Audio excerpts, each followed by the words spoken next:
Hi, I'm James Shillinglaw, and I'm here today with Lee Haslett, who's the Chief Commercial Officer for Celestyal.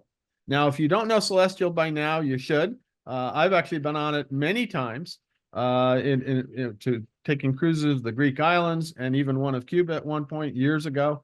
But right now, we have a whole new Celestial. There are two new ships, and in fact, you can look at our backgrounds today. We have both of them there. We're going to talk a little bit about that. And we're also going to talk about some new itinerary changes and some growth in itineraries that Celestyal is planning, as well as maybe some new dining. So we're going to do that and a whole lot more on Insider Travel Report. Now, Lee, first of all, great to see you. We were discussing earlier, you are actually based in just outside of London, right? I am indeed. I'm coming to you from Guildford in Surrey, so just outside London over in the UK, and great to be here. Absolutely. Well, someday we'll get to get together and hopefully on one of your ships. We'll see how that goes. And but now a few months back, you announced you would offer kind of year-long cruising after you got your two new ships into service. And now you just announced that you are expanding sailings in Greece, the Med, and the Arabian Gulf. Why make this change at this time?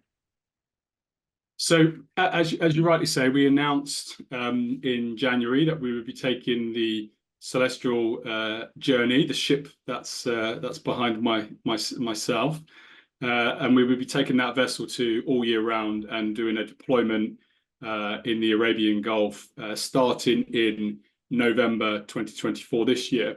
Right. We then very quickly we acquired a vessel, the Celestyal Discovery, in November last year, and put her into service in the Aegean in March this year. And the great thing about the two new vessels is that they, of course, are larger, newer, but they have the ability to operate all year round. So we've always had in our plans, within our business plan, to have two vessels working all year round. Obviously, newer vessels are designed to do that, whereas older vessels, you could lay them up. So it was always within our plan, and we've been working towards that. And today, we're delighted that we can talk to everyone around what our plans are for Discovery in winter 2025. So we will take Discovery also to the Arabian Gulf in winter 2025, operating all year round, the same as the Celestial journey. Okay, so that's good. So you'll have two ships there at the time. But let's backtrack a little bit here. What Sure. so far has been the response to these two newly refurbished ships? They're bigger. They have more facilities. Celestial Journey and Celestial Discovery, and they're in service now. What's been the response from your guests? The response has been really good. I mean, we were just talking about this a few minutes ago. The two previous vessels, the Olympia and the Crystal, they had absolute real heart. They were of a vintage of years gone by from a cruise perspective, with those big open expansive decks. But actually, when people talk about Celestial and they talk about our previous vessels, they really talk about that warm service, that Greek hospitality, and one of the great things that we've been able to do, and the feedback that we've already had from the Journey and Discovery going into service, is the fact that we've kept that core of being a boutique, smaller, mid-size ships with great Greek service, and we've now just added to that experience that you'd expect from a newer ship with a multi-million-pound refurbishment. And what we've been able to do is blend those two together. And where previously Celestial didn't have your specialty dining or your choice of bars and restaurants, or the premium cabin inventory as well, being able to have balconies and suites and grand suites and our Stargazer penthouse suite, and then you add in some of the great concepts like the Greek deli and fig and honey. What we've been able to do, and what our guests have told us, is that we've taken what people loved about the heritage of Celestial and that Mediterranean Greek service, kept that warmth, and just put it into a brilliant new elevated experience. And that's really what the two ships have enabled us to do. You said it's at the beginning, it's very much a new Celestial. It's a new elevated Celestial with a a brilliant hard product combined with great destinations and itineraries, but then protecting that great service that we know our crew deliver and our guests love. No, absolutely. And I'm looking forward to taking a look at what you've done. Now, specifically, the announcement you just made, you've changed your itineraries and grown them. What has changed for your Heavenly Adriatic and idyllic Aegean itineraries cruises for 25, 26, and 27? So yeah, the big thing that's happened for kind of 26 and 27, but for 26 we've increased the number of capacities. So we've got 30% more capacity on sale than we had previously, just by extra cruise nights and operating all year round.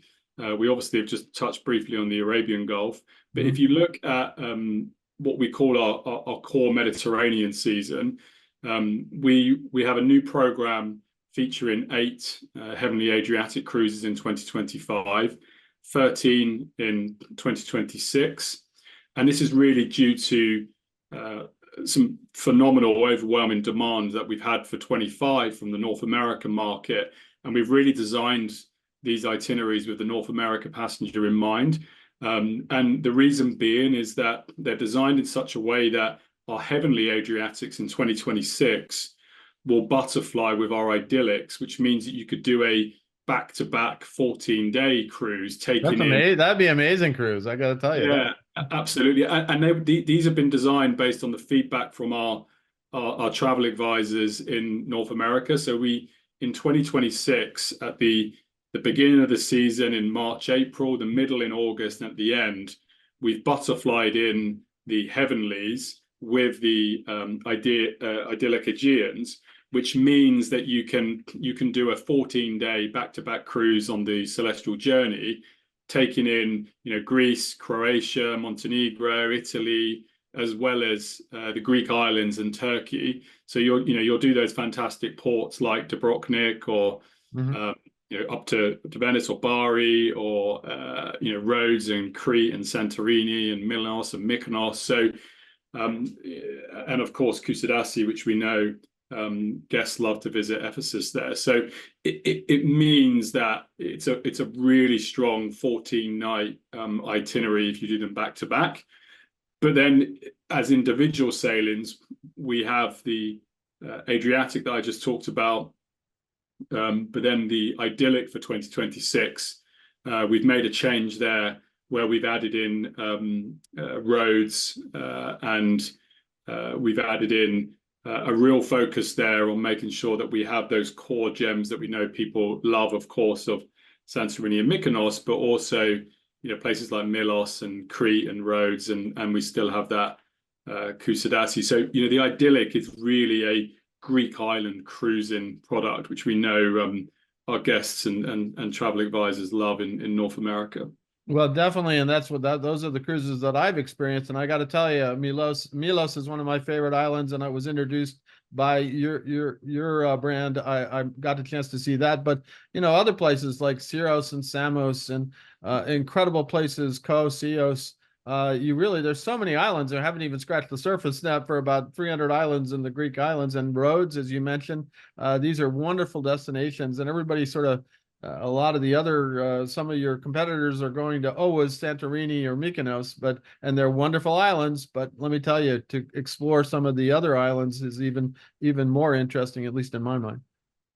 I couldn't agree more, and I think that's something that we really tried to focus on, ensuring that we absolutely have some of those what we call iconic ports, but we really believe that we're positioned to take you to some of those smaller ports, and they're areas that you can really explore something slightly different to what you'd see in Mykonos or Santorini. And I love ports like Milos and Patmos and places like that where you can really see some of that traditional Greek but also Mediterranean experience. So yeah, we want to make sure that we keep that core. That's what our heritage is built on, and ensuring that we have that. And I think the way they've been designed for 2026, where you have the opportunity to do the back-to-back, but also adding in and changing some of those ports around to optimize them, I think is great. And remembering that we really pride ourselves on making sure that we give guests in a lot of those ports, really full days or very late stays in places like Mykonos and Santorini, where others depart. And also the fact that our two vessels are smaller vessels, it really enables us to sometimes go to those ports that others can't. Absolutely. Yeah, no. And in fact, you did that absolutely superbly when I was on your previous ships. And we got late nights in Mykonos, which everybody wants. And same deal with Santorini. But then we got all that extra. We got those other islands that really are so deserving of a visit. Now, one of the things with this growth, though, you did have an itinerary you used to call the three continents itinerary, and you've kind of dropped that, I believe, in favor of expanding your heavenly Adriatic and idyllic Aegean itineraries, right? Yeah, absolutely. We've done a couple of things where, as with most cruise lines, we continually monitor both demand, but more importantly, the well-being and security of our guests and crew is always our main priority. What we've seen is that there is real unprecedented demand for our idyllics and our heavenlies. And then also there's an opportunity for us to position the ship, as we talked about a minute ago, in the Gulf at the end of the year. So that's unfortunately meant that we will be moving away from the three continents itinerary, and we're going to have to make that change. What I would say is, a number of the ports that the three continents itinerary called at, the likes of Kusadasi and looking at into Egypt. We're not saying that we wouldn't go back to some of those ports in the future. We'll continue to monitor that. And as we continue to grow over the next 2-3 years, as we look beyond kind of 2027 into 2028, we're not saying that we wouldn't return to some of those ports like Egypt and Israel and so forth when the demand is there, but then also when it's safe and secure to do so. Absolutely. Now, the itinerary you did mention, though, that is scheduled to start in December 24 is your sailings in the Arabian Gulf out of, I believe, Abu Dhabi and I think Dubai as well. And these are your desert days sailings. And first of all, where do those go? And why did you decide this was the best place to go to during the winter? So our Desert Days itinerary was launched in January this year. It's a 7-night itinerary. The first voyage will be on November the 9th this year. Home porting in Doha in Qatar.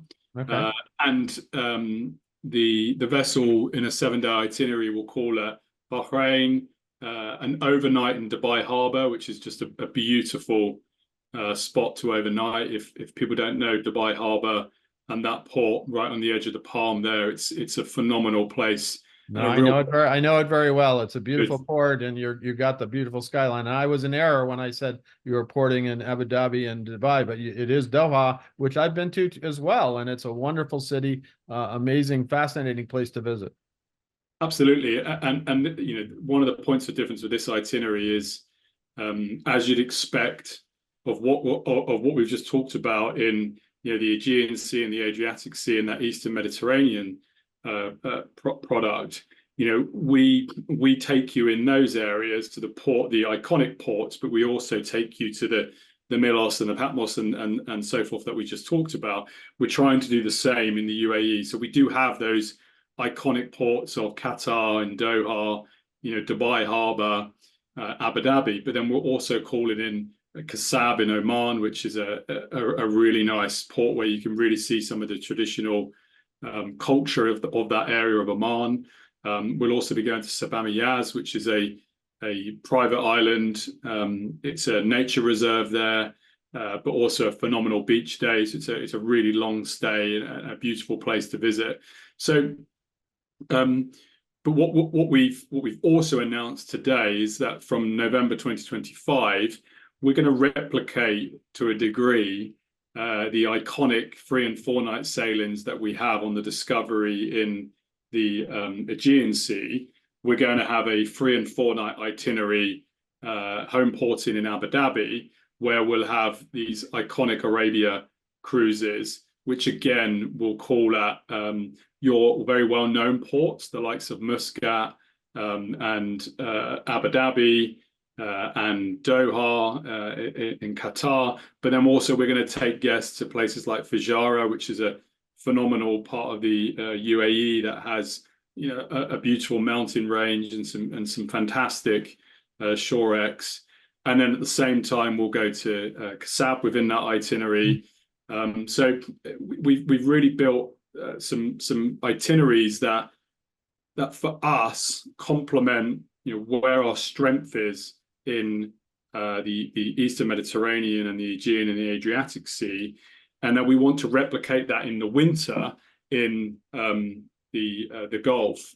And part of the reason why we believe that we can do that is we have a great stat that we talk about a lot at Celestial, which is 86% of our guests say they want to cruise with us again. Okay. But the majority of the time they don't, because they haven't had another itinerary or another part of the world that we can take them to, because we've been very specialized in the Aegean Sea and the Adriatic Sea. Now, what's interesting is we definitely get a repeat rate, but we're already seeing, since we put on sale the Desert Days itineraries, that we're starting to see previous guests booking that itinerary, and people trust us that we will take them to that part of the world and they can explore in Celestial style and comfort for sure. But that model of having small ships, there's some ports there that I've mentioned that other ships can't go to that we can go to because we've got smaller vessels. And we are offering itineraries, 3 and 4 night itineraries and a 7 night itinerary that is very different to our competitors. So the way to think about Celestial now for your advisors that are calling in is that we have a 7, 3 and 4 night itinerary in the Aegean and the Adriatic, and then we have a 7, 3 and 4 night itinerary now in the UAE. And you can see how much investment that part of the world is making into tourism and just how fantastic it is to visit. Sure. Absolutely. And I've been over there quite a lot lately.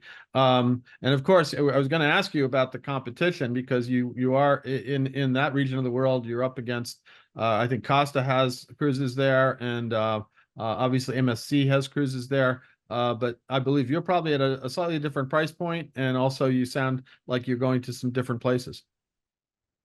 Yeah. So anywhere you put a cruise ship, you're going to have some competition, as you rightly say. We have competitors that operate within that part of the world. I think what's really interesting is we really believe that our itineraries will set us apart from our competition. But then also we believe that we can deliver our Celestial experience in our very unique way, based on our rich history in that part of the world, and we're well positioned to deliver that.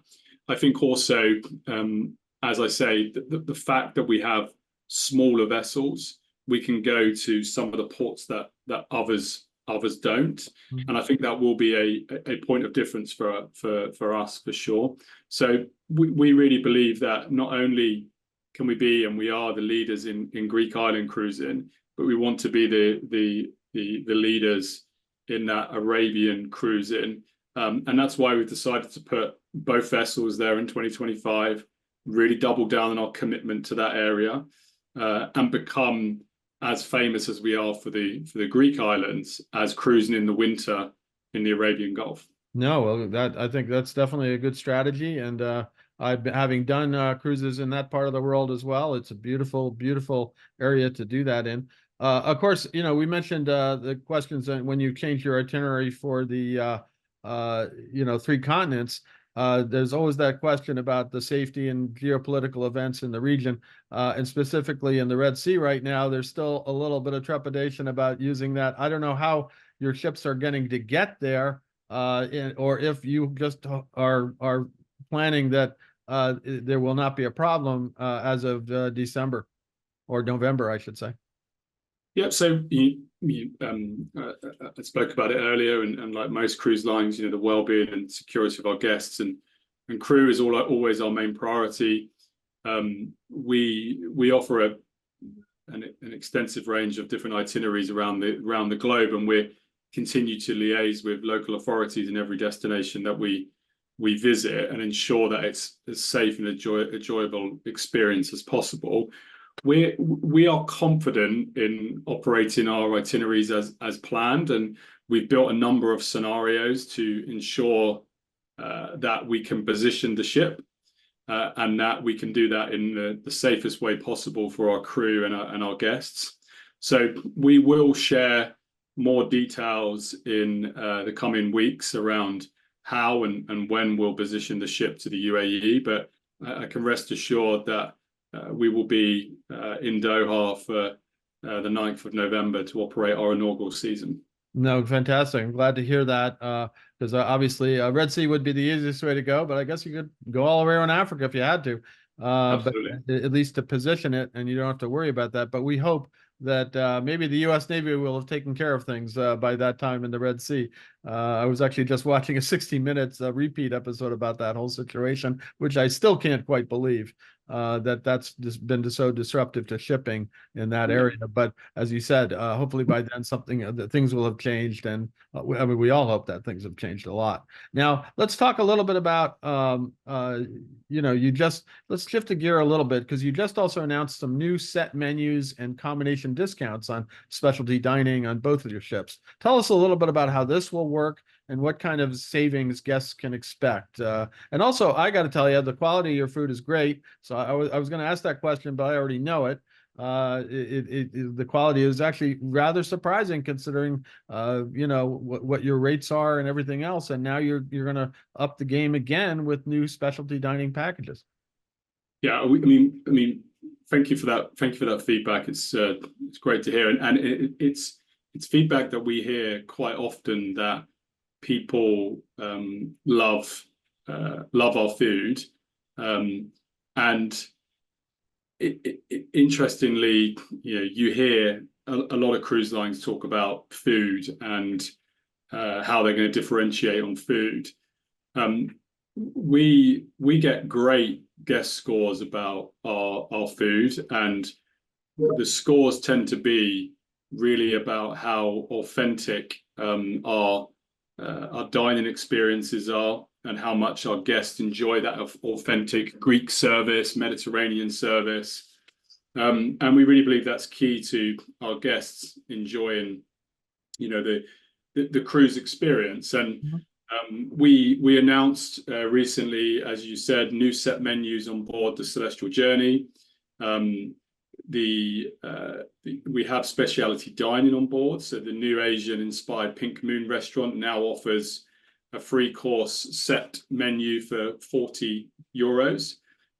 Smoked Olive, which is our Mediterranean restaurant, is offering a 5-course option for €45. In addition, Grill Seekers, which is our steak and seafood restaurant, has a choice of a 5-course set menu for €49. So we think that's really good value with what you've said around how strong our food is. And we're really doubling down on food, and we're going to be increasing our investment in food. And we'll have some more news on future food concepts when we get towards the end of the year. We've got some exciting announcements and some things that we're going to continue to invest in food. The Celestial Discovery will have a dedicated lunch menu in Grill Seekers, which again will be a selection of, as you'd expect, in a steak and seafood restaurant, ribs and burgers and so forth.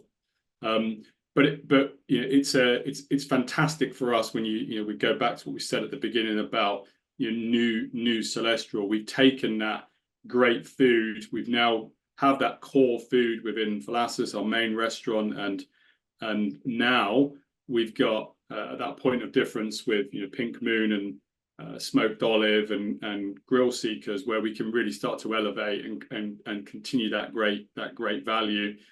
It's worth saying as well that we've got an extensive cocktail menu we've just won a number of awards for our cocktails, and we've just won some awards for our food and beverage as well. So it's something that we'll continue to absolutely lean into, and we'll have some exciting developments, as I said, before the end of the year, when we look at what our service and proposition will look like as we head over to our first winter deployment in November. Well, as you always reflect the local culture, so I can imagine that you're going to be doing some stuff that reflects the culture in the Arabian Gulf a little more, which is, I could eat Greek food all the time, so I got no problem with that. So it really is fresh and it's wonderful, and just to have those now slightly larger ships that you have more facilities and be able to do even more specialty dining is going to make the cruise even more special. Now, the when are you how are you working with travel advisors to kind of promote the growth of your Heavenly Adriatic, your idyllic Aegean itineraries, and of course the Desert Days itinerary? Yeah, absolutely. Look, from a global perspective, but absolutely in North America, our travel partners and our advisors are key to that growth. And our commitment to that is that we're really doubling down on our investment in our team to support the North America travel advisor. So in the past 6 months, we've grown our trade-facing team in North America by making 11 new hires. Mm-hmm. We have further roles under recruitment, so we're currently recruiting for 3 further business development managers, which will be fully integrated into our team, ready for, we hope, once we get through the summer into September, October, we want a further 3 business development managers to really help and support our teams. We're also invested in our digital tools. So just before Wave campaign this year, we will launch a whole new trade portal, mm-hmm. Which will be a whole new set of tools and digital tools for our business development teams to work with our travel advisors. We have a dedicated marketing team now creating marketing assets in North America. Mm-hmm. We have also recruited a national training manager that's focused on producing training content and holding webinars for the team. And we're also just recently recruited a dedicated promotions and pricing manager in North America to really ensure that we have a laser focus on ensuring that we're competitive, but also we can provide the right prices and right promotions to the North America travel advisor. So we have a series of plans that are underway. We've built the team. We continue to invest in the team. And I'm really excited about what the team are achieving and delivering.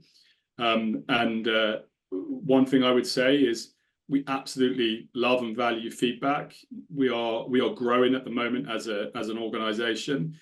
With growth sometimes comes some growing pains, but we want to hear that feedback. We have a phenomenal community that's very active on our Facebook page, which is where we spend a lot of time answering and connecting with our travel advisors. But we want that feedback, and we want to know if there's areas that we should be more focused on or things that we should be doing.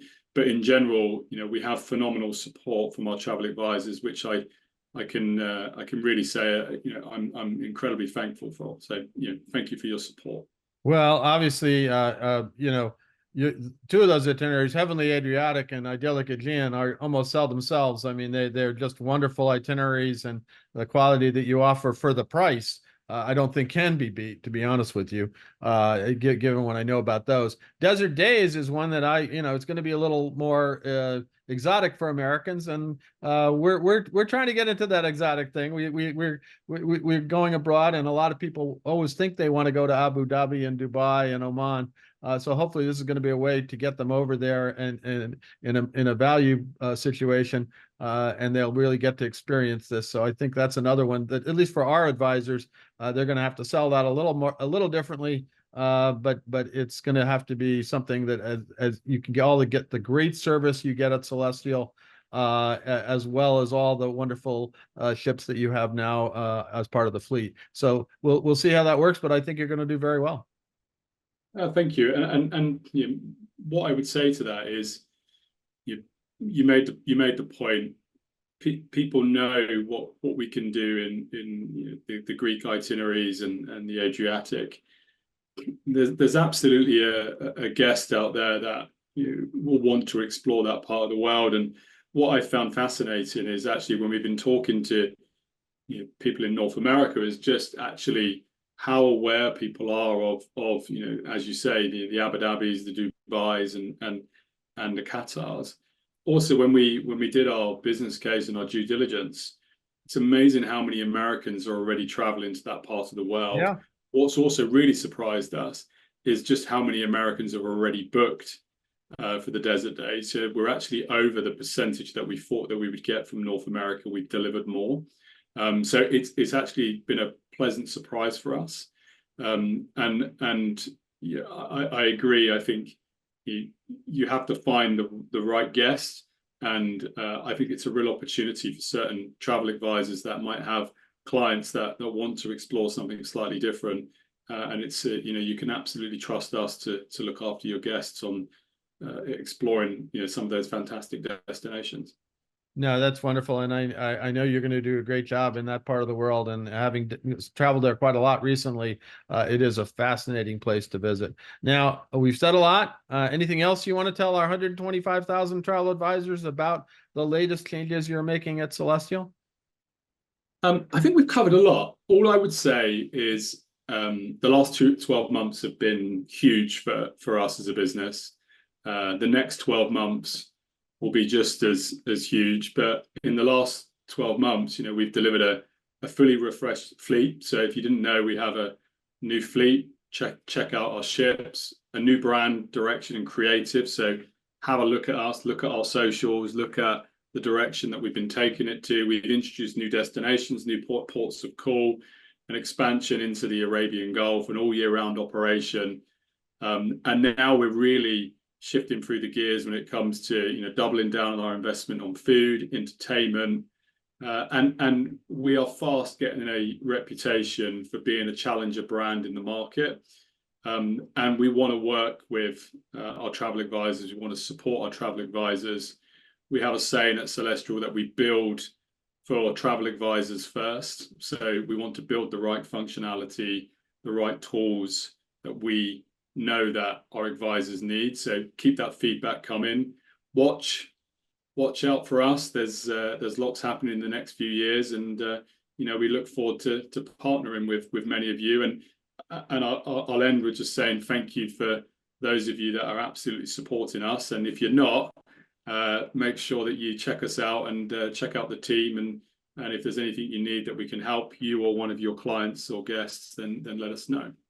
Well, last question is, where can our advisors go to learn more about Celestyal? The URL, other places? Where? Yeah, so you can hit our URL, which is trade.celestial.com/2026, and that will summarize a lot of the 2026 stuff. And on there, you can also get access to our trade portal, and you'll be able to find out all of our information, marketing collateral, who the team is, and anything else that you need. Well, Lee, thank you for taking some time to talk about Celestyal today. It's a whole new cruise line as far as I'm concerned, although you do still have that tradition of great service, great food, and some amazing destinations. And now you have even more amazing destinations coming up. So I'm looking forward to seeing how you grow and how it is, because I have been, I've been a personal supporter for a while because I really enjoyed all the cruises I've ever taken on Celestyal, and I'm looking forward to trying you out again at some point in time for some of these great new itineraries. So again, thank you for spending some time with us. Thank you. Appreciate your time. Thank you very much. I'm James Shillinglaw, and this is Insider Travel Report.